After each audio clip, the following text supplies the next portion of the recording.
a cúpula do partido de pegar R$1,5 bilhão.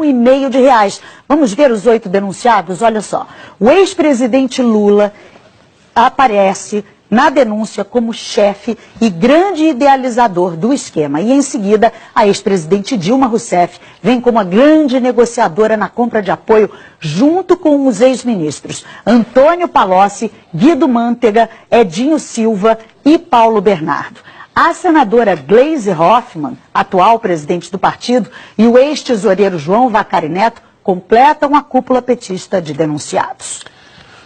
Rodrigo Janot mostra como os acusados montaram uma rede de arrecadação de propina no governo, principalmente via Petrobras. O ex-presidente Lula foi apontado como líder do esquema e, por isso, se condenado, pegaria uma pena maior, não é, Juliana? Chico, a Ana Luísa mostrou aí todos os números, os nomes dessa nova denúncia, né? E para o Procurador-Geral da República, Lula foi o grande idealizador dessa organização criminosa. O Ministério Público somou pagamentos de vantagens indevidas a Lula de R$230 milhões por suposto favorecimento às empreiteiras Odebrecht e OAS. A denúncia analisou o esquema desde 2002. A cúpula do PT cometeu, pelo menos durante 14 anos, crimes contra a administração pública, segundo o Procurador-Geral da República. Na denúncia, ele fala que o esquema envolveu órgãos como Petrobras, BNDES e Ministério do Planejamento e que o esquema permitiu que os 8 petistas recebessem de propina quase R$1,5 bilhão. O procurador diz que só na Petrobras o prejuízo gerado foi de pelo menos R$29 bilhões. O documento fala que Lula foi um dos responsáveis pela constituição da organização e pelo desenho do sistema de arrecadação de propina, seja porque na qualidade de presidente da República por 8 anos, atuou diretamente na negociação espúria em torno da nomeação de cargos públicos com a intenção de obter de forma indevida o apoio político necessário junto ao PP, Partido Progressista, e ao PMDB, para que seus interesses e do seu grupo político fossem acolhidos no Congresso Nacional. O procurador diz ainda, no lugar de negociações políticas, temos negociatas ilícitas, nas quais a moeda de troca não era simplesmente divisão de poder para governar, mas sim a compra de apoio político com a utilização de dinheiro público.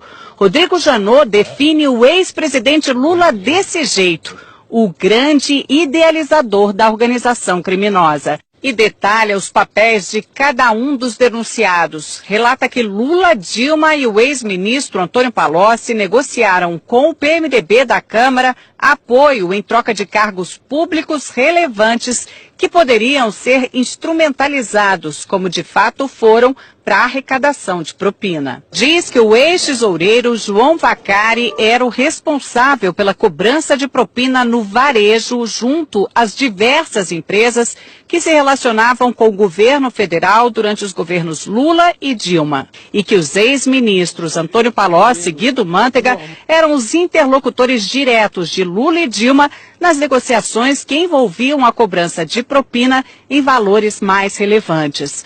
A senadora e hoje presidente nacional do PT, Gleisi Hoffmann, e o ex-ministro Paulo Bernardo, segundo a denúncia, não apenas davam suporte ao esquema ilícito montado, como também operaram diretamente a cobrança de propina no Ministério do Planejamento.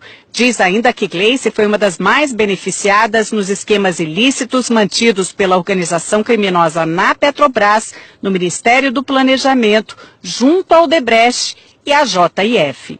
O procurador fala que o ex-ministro, hoje prefeito de Araraquara, Edinho Silva, teve uma participação mais relevante na organização na qualidade de coordenador da campanha presidencial de Dilma de 2014, quando substituiu Vacari na missão de arrecadar valores ilícitos em benefício daquela campanha. E afirma que a ex-presidente Dilma integrou a organização desde 2003, quando assumiu a convite de Lula o Ministério de Minas e Energia. A denúncia afirma que desde ali contribuiu decisivamente para que os interesses privados negociados em troca de propina pudessem ser atendidos, especialmente no âmbito da Petrobras, da qual foi presidente do Conselho de Administração entre 2003 e 2010.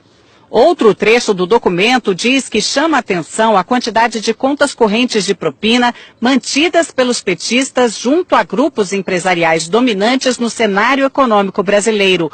Foram identificadas pelo menos 5 contas instituídas em benefício do grupo político dos 8 petistas denunciados, junto a Odebrecht, JF, OS, UTC, ao escritório de advocacia de Guilherme Gonçalves, além do ajuste de propina com dirigentes da Andrade Gutierrez. A Procuradoria quer que os 8 denunciados paguem juntos 6,8 bilhões de reais.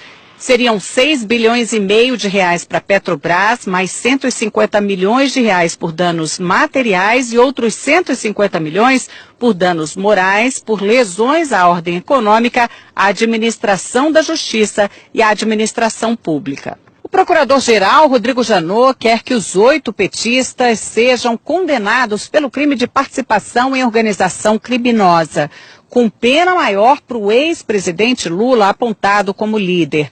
Apesar de nem todos terem foro privilegiado, como Gleice Hoffmann é senadora, essa denúncia foi feita aqui no Supremo. Agora, cabe ao ministro Luiz Edson Fachin, relator da Lava Jato, notificar os denunciados para que eles apresentem a defesa, para então levar o caso até a segunda turma aqui do tribunal, que vai decidir se eles viram ou não réus. Dos 8 denunciados, só os ex-ministros Edinho Silva e Guido Mantega ainda não são réus na Lava Jato. Lula já é réu em 5 ações penais, 3 em Brasília e 2 no Paraná, sendo que em uma delas já foi condenado e recorre em liberdade. No Congresso, petistas não quiseram falar de jeito nenhum sobre a nova denúncia, que acabou repercutindo em outros partidos. O que nós vimos diante da denúncia é que o PT não apenas governou um país, mas uma máquina de corrupção para financiar um projeto de poder. É algo que pode dar em todos nós um certo desânimo, desencanto, mas é também algo que tem que dar alguma esperança de que pelo menos esse tipo de prática está sendo denunciado e os crimes estão sendo apurados.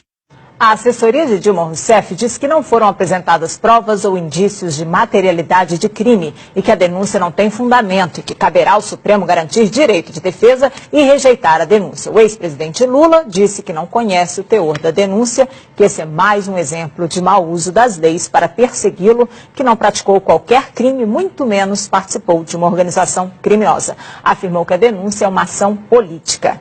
A defesa de Paulo Bernardo afirmou que não teve conhecimento da denúncia. Gleice Hoffmann afirmou que a denúncia não tem qualquer fundamento. A defesa de João Vacari Neto declarou que a denúncia é totalmente improcedente. A defesa de Guido Mantega afirmou que é no mínimo contraditório que a Procuradoria-Geral da República resolva oferecer denúncia, usando como prova basicamente a palavra de delatores, num dia em que o Brasil se depara com a disposição de delatores à dissimulação. Edinho Silva afirmou que sempre agiu de forma ética e legal. A defesa de Antônio Palocci não quis se manifestar. Ana, Chico. Obrigada, Juliana. Os valores da propina impressionam demais. 1,5 bilhão de reais é dinheiro que não acaba. A gente vai a Brasília conversar com Alexandre Garcia. Alexandre, os valores são inacreditáveis, né? Pois é, as pessoas comuns não fazem ideia do que seja 1,5 bilhão, né? 1,5 bilhão atribuídos pela Procuradoria-Geral da República a 8 pessoas. Mas é mais ou menos como multiplicar aquele apartamento banco do Gedel por 30 vezes o que foi contado ontem na Bahia. E Janot, que confessou ter agido por medo e não por coragem, né, ao reagir às novas revelações envolvendo o procurador Marcelo Miller e a JBS, e que parecia atingido por uma flechada de Joesley, mostrou que ainda tem flechas e alvejou ontem, como a gente viu aí, uma parte do esquema petista, né, desde ex-presidente da República até a presidente do partido. Reagiu E não se sabe se já usou todas as flechas ou ainda haverá mais bambu nesses 10 dias depois de homologada a colaboração premiada do doleiro do PMDB, Lúcio Funaro.